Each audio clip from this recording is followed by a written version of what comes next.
নমস্কাৰ, এই মুহূৰ্তত দিবলৈ লৈছোঁ আজিৰ সন্ধিয়াৰ বহুকেইটা গুৰুত্বপূৰ্ণ খবৰ। আজি হৈছে 5 জানুৱাৰী। আজিৰ সন্ধিয়াৰ প্ৰথমটো খবৰ হৈছে এটা ব্ৰেকিং নিউজ। পুৱতি নিশাৰ ৰাজ্যত ভয়ংকৰ ভূমিকম্প। পুৱা 4:17 ভূমিকম্পৰ জোকাৰণি। ভূমিকম্পৰ ফলত চামগুৰিত খহি পৰিল বাসগৃহৰ দেৱাল। ছাবিৰ আহমেদৰ বাসগৃহৰ দেৱাল খহি পৰিল ভূমিকম্পৰ জোকাৰণিৰ ফলত। ৰিক্টাৰ স্কেলত এই ভূমিকম্পৰ প্ৰাবল্য আছিল 5.1। ভূমিকম্পটোৰ অবিকেন্দ্ৰ মৰিগাঁও জিলাৰ পৰা 50 কিলোমিটাৰ নিলগৰ গভীৰত। ৰাজ্যৰ প্ৰায় প্ৰতিখন জিলাতে জোকাৰণি অনুভূত হয়। আপুনি ভূমিকম্পৰ জোকাৰণি গম পালেনে নাই? কমেণ্টত মতামত জনাওক। আজিৰ সন্ধিয়াৰ পৰৱৰ্তী খবৰটো হৈছে ৰাজ্যত এতিয়াও চলি আছে উচ্ছেদ অভিযান। এইবাৰ 6200 বিঘা ভূমি বেদখলমুক্ত কৰাৰ লক্ষ্য শোণিতপুৰ জিলা প্ৰশাসনৰ। এইবাৰ বুঢ়াচাপৰি অভয়াৰণ্যত প্ৰশাসনৰ উচ্ছেদ। অভয়াৰণ্যখনৰ বাগেটাবু, জামুকতল, আৰিমাৰী চকত প্ৰশাসনৰ উচ্ছেদ। এমাহৰ পূৰ্বে দখলকাৰীক প্ৰশাসনে প্ৰদান কৰিছিল উচ্ছেদৰ জাননী। সাজু 34খন এক্সকাভেটৰ, 60খন ট্ৰেক্টৰ। জিলা আয়ুক্ত শ্ৰী আনন্দ কুমাৰ দাসৰ নেতৃত্বত চলিব উচ্ছেদ। উচ্ছেদস্থলীত আৰক্ষীৰ দল মোতায়েন। উচ্ছেদিত হ'ব 710টা পৰিয়াল, কৃষিভূমি। ৰাজ্যত এতিয়াও চলি আছে উচ্ছেদ অভিযান। আজিৰ সন্ধিয়াৰ পৰৱৰ্তী খবৰটো হৈছে এটা বিগ ব্ৰেকিং নিউজ। নৱবৰ্ষত ৰাজ্যত প্ৰথমটো ভূমিকম্পৰ জোকাৰণি। ভয়ংকৰ ভূমিকম্পত মৰিগাঁৱত আহত 2জনকৈ লোক। ভূমিকম্পৰ সময়ত দৌৰাদৌৰি কৰোঁতে আহত লোক 2গৰাকী। মৰিগাঁও নগৰৰ নীৰজ কুমাৰ, নদলবৰীৰ জয়মতী দেউৰী আহত। মূৰত বেয়াকৈ আঘাত পোৱা দুয়োকে চিকিৎসালয়ত ভৰ্তি কৰোৱা হয়। জয়মতী দেউৰীৰ মূৰত পৰিছে 10টাকৈ চিলাই। ভূমিকম্পৰ সময়ত আতংকিত হৈ দৌৰাদৌৰি কৰাৰ বিষম পৰিণতি। আজিৰ সন্ধিয়াৰ পৰৱৰ্তী খবৰটো হৈছে পঞ্জাৱৰ কৃষক আন্দোলনৰ দৰেই অসমত কৃষকে কবালে ৰাজপথ। ৰাজপথত বস্তাই বস্তাই আলু দলিয়াই বৃহৎ প্ৰতিবাদ। শস্যৰ উচিত মূল্যৰ দাবীৰে কঁপিছে উজনি অসম। কৃষি বিভাগৰ বিৰুদ্ধেও তীব্ৰ প্ৰতিবাদ। প্ৰতি কিলো আলুত মাত্ৰ 6 পৰা 7 টকাহে লাভ কৰে থলুৱা কৃষকে। বজাৰত অত্যাধিক মূল্যৰ পাছতো বঞ্চিত থলুৱা কৃষক।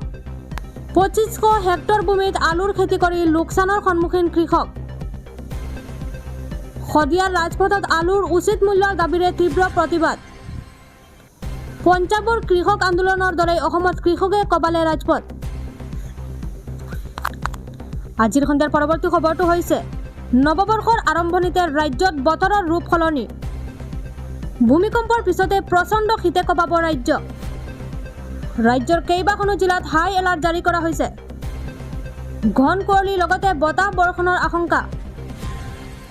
উজনি নামনি সকলোতে বতৰে পেলাব প্ৰভাৱ। ৰাজ্যৰ 22খন জিলাত য়েল্লো এলাৰ্ট জাৰি বতৰ বিজ্ঞান কেন্দ্ৰৰ। কোন কেইখন জিলাত য়েল্লো এলাৰ্ট কৰা হৈছে আমি এই মুহূৰ্তত জনাই আছোঁ।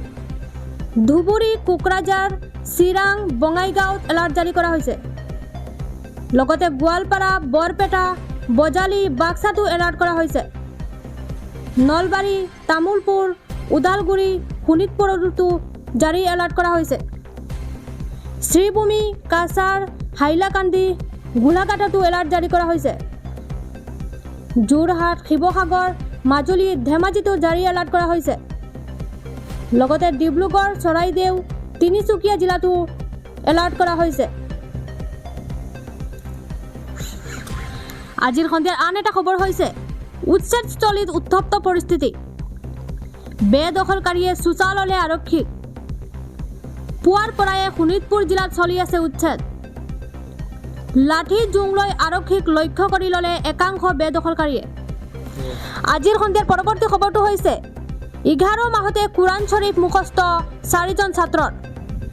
11 মাহতে সম্পূৰ্ণ কোৰাণ শ্বৰীফ মুখস্থ কৰি কোৰাণৰ হাফিজ হ'ল ছাত্ৰসকল, যাৰ বাবে ছাত্ৰ কেইগৰাকীক প্ৰদান কৰা হয় পাগুৰি।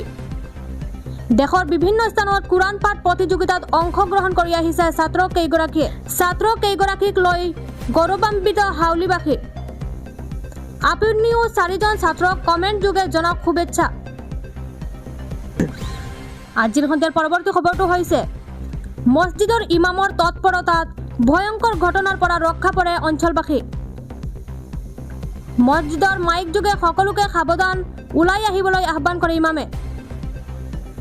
কাছাৰৰ কাটিগড়াত নিশা বিধ্বংসী অগ্নিকাণ্ড। আমতলা অঞ্চলত জুইত জাহ গ'ল 3টা পৰিয়ালৰ ঘৰ। জুইত জাহ গ'ল এটা পৰিয়ালে জমা কৰি ৰখা নগদ 20 লাখ টকা। আব্দুল হামিদ নামৰ লোকজনৰ ঘৰত লাগিল জুই।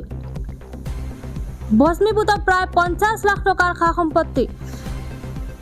অগ্নিকাণ্ডত গুৰুতৰভাৱে অসুস্থ 2জন লোক।